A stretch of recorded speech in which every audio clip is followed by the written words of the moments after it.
Thank you, Marguerite, and welcome everyone to Primetime in Ottawa 2016.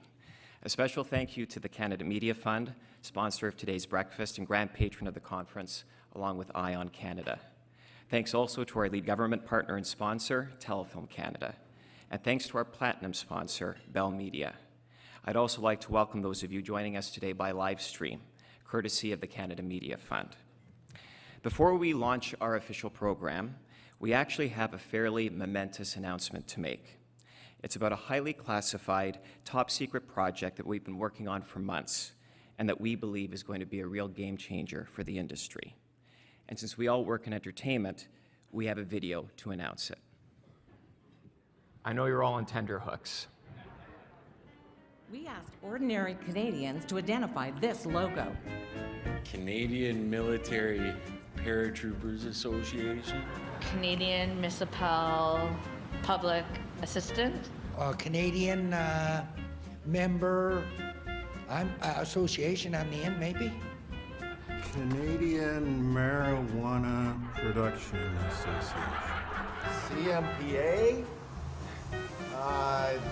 Chinese Meat Processing Agency? That logo? Canadian Media Producers Association. Canadian Media Producers Association. It's the Canadian Media Producers Association, I'm sure of it. Actually, we're the Canadian Media Production Association. Production Association? No. It's the Producers Association. Producers Association. No, Production Association. I don't know what it is. I'm confused. It's the Production Association. Oh, really? All right, well. I swear to God, actually, I thought it was the Canadian Media Producers Association. So do most people. It's the Producers Association. I mean, maybe you should call it that. Welcome to the newly renamed Canadian Media Producers Association. Makes much more sense. Now I get it. Because everyone already thinks that's our name.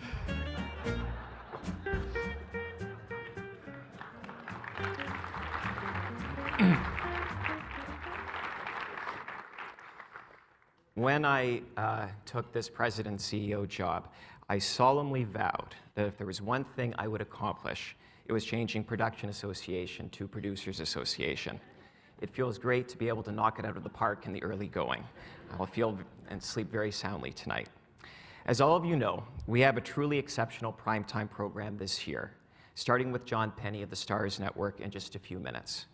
But before we turn to John, I thought it was important to take a few moments to reflect on the momentous changes that have happened since the last time we gathered in this room only 12 months ago.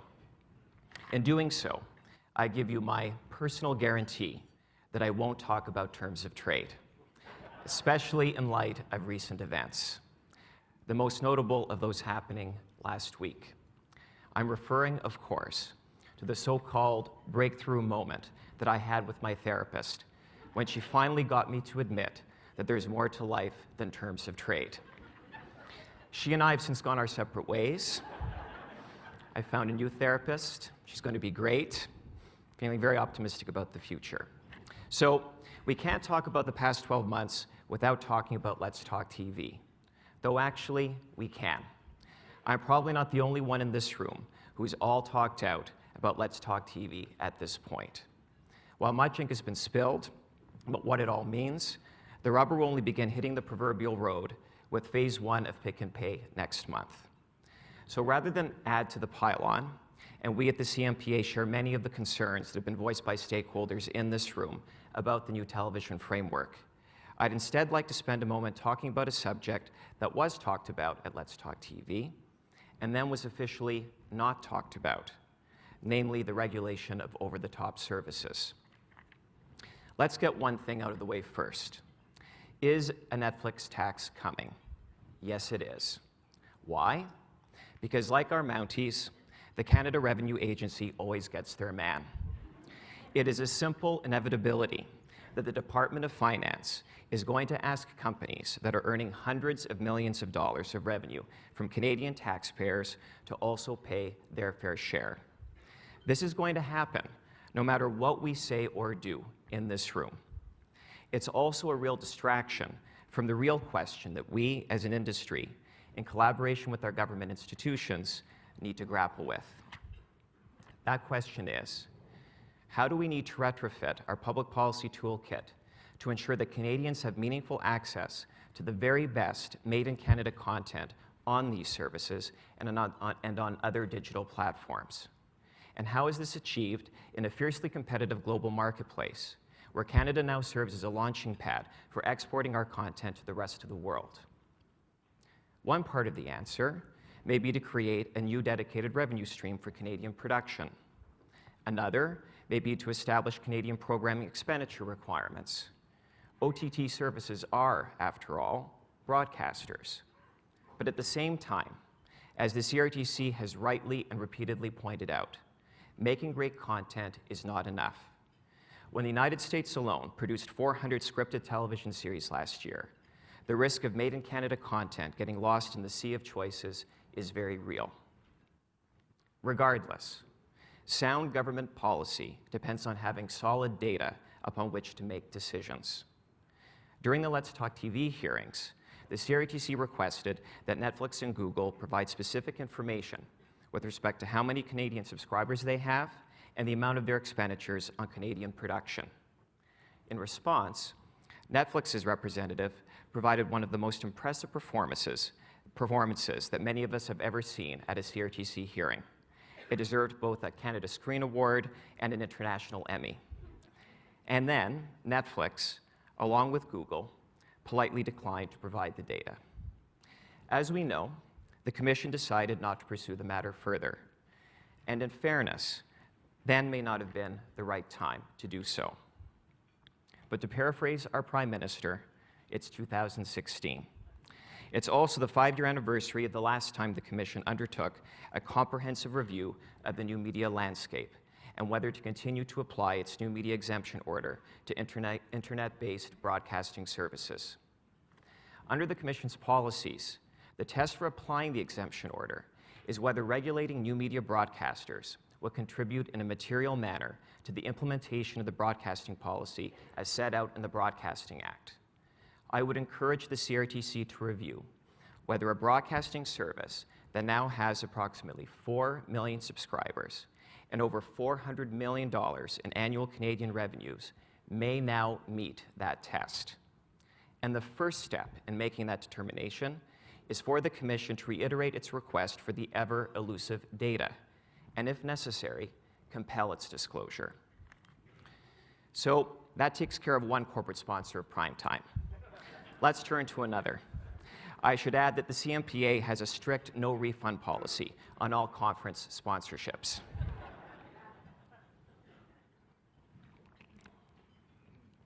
Let's talk about the Shaw Chorus transaction. This is a transaction that requires CRTC regulatory approval. And as such, the test it must meet is simple. Does this transaction serve the public interest? That's the case that Chorus and Shaw must make, nothing more and nothing less. Certainly, they have been attempting to make a compelling case for both companies' shareholders, and that's fine.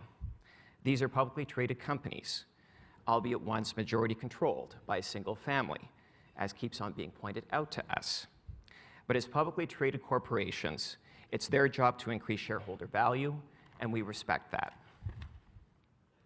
We also recognize that both companies' senior executives need to be compensated appropriately for delivering that value to shareholders. In this regard, Chorus's Doug Murphy is a personal hero of mine. I recently undertook a comparative review of his compensation and my own. You know, president and CEO to president and CEO. And the results inspired me to take action. I immediately and decisively booked another appointment with my therapist.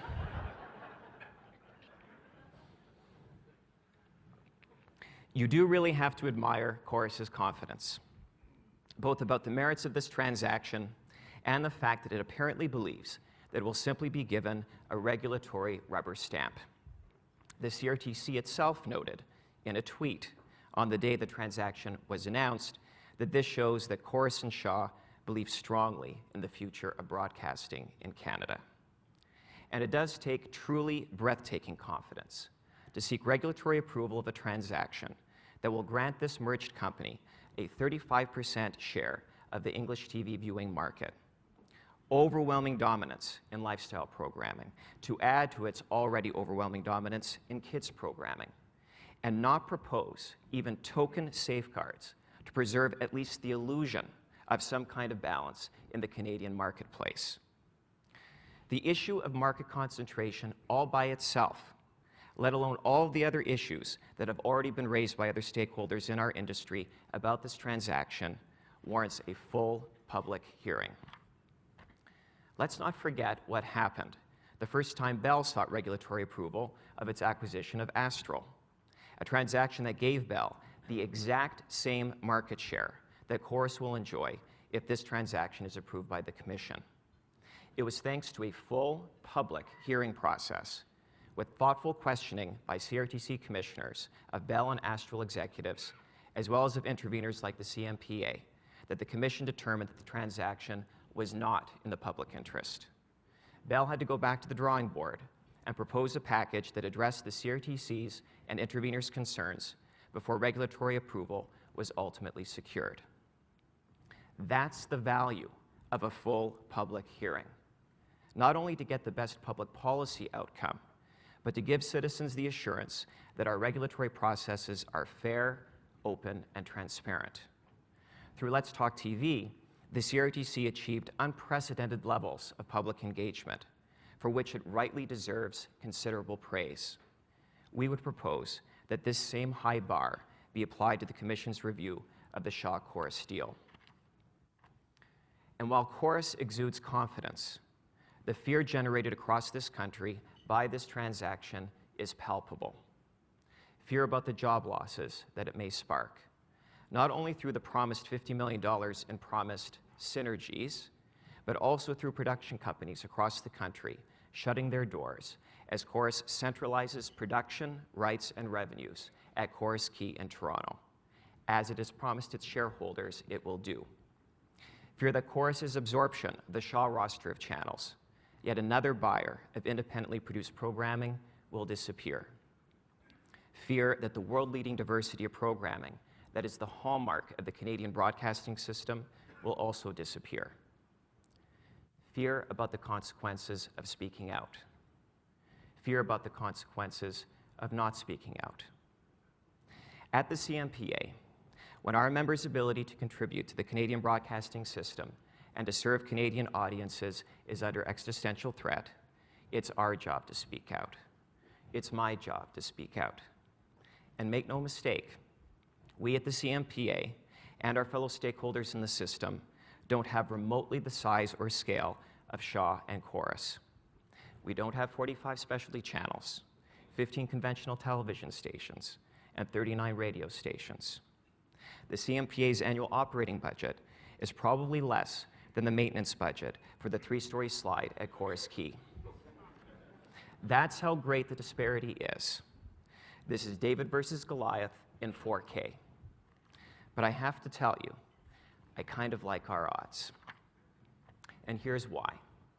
Because if there's one thing I've learned working for this association, it's that being a producer is all about beating the odds. At the CMPA, we not only represent our members on the big issues of the day, we also exist to reflect our members, to channel that entrepreneurial spirit that drives producers to surmount every obstacle that's thrown their way, whether in getting the green light or in making the next great show. In a producer's world, there's no such thing as must carry. They live and die and thrive simply by being better than the next guy, and they operate in the most fiercely competitive part of our industry. I had an experience a few years ago that encapsulates this perfectly. As many of you know, our Toronto office is located across the street from the Bell Media building at Queen West and John Streets. At that intersection, there's a Starbucks. Dozens of producers in this room are intimately familiar with that Starbucks. One day, as I was looking out the window, pondering the super license fee, I saw one of Canada's most liked, respected, and successful producers walk out of the Starbucks, stand at the red light, and wait to cross the street. It was obvious that her destination was Bell Media to pitch one of their development executives. Now, here's the thing. I've known this person for a very long time.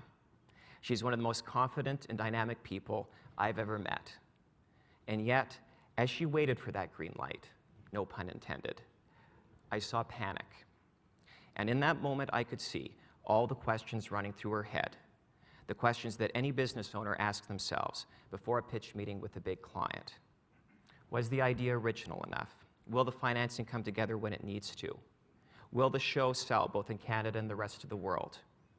You could see the weight of worry on her shoulders, the stress of having dozens of employees and potentially hundreds of cast and crew members depending on her to deliver. And then the transformation happened. From the time it took to get from one side of the street to the other, the panic disappeared, and the confident, determined person I knew was back. That will to win. That belief that Johnny can go home and Jane could go home, but I'm staying because I've got the best show. I think that's a wonderful kind of person to be. And it's why the independent production sector has become Canada's poster child for risk-taking, creativity, and innovation, not to mention an extraordinary jobs machine and a globally respected producer of really cool content.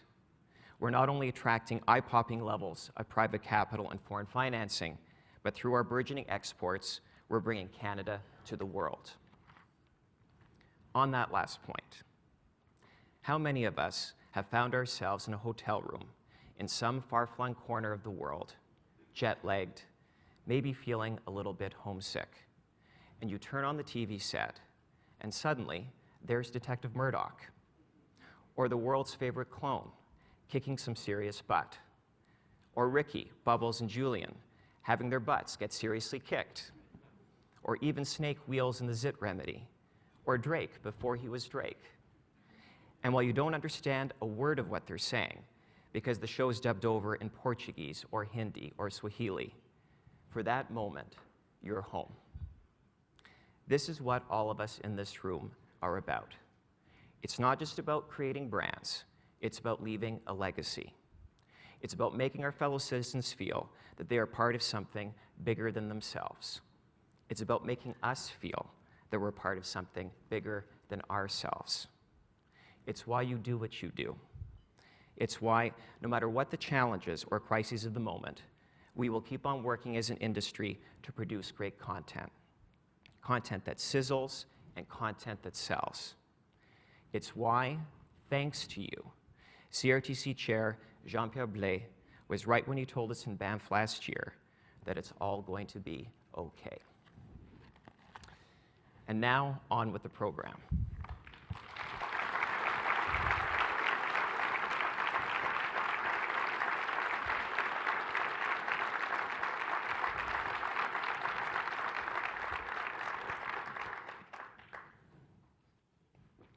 There is little doubt the force is with John Penny, Chief Strategy Officer for the premium U.S. cable network Starz.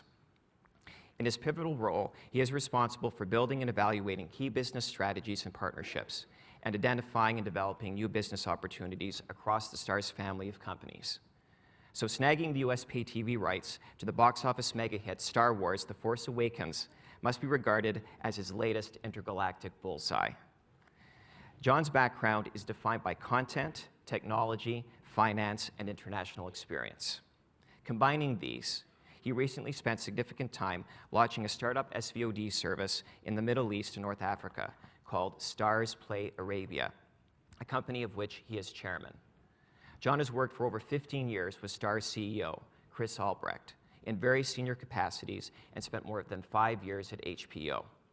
In his role there, as Senior Vice President of Digital Initiatives for the company, he oversaw the strategic planning, delivery, and operational management of digital businesses.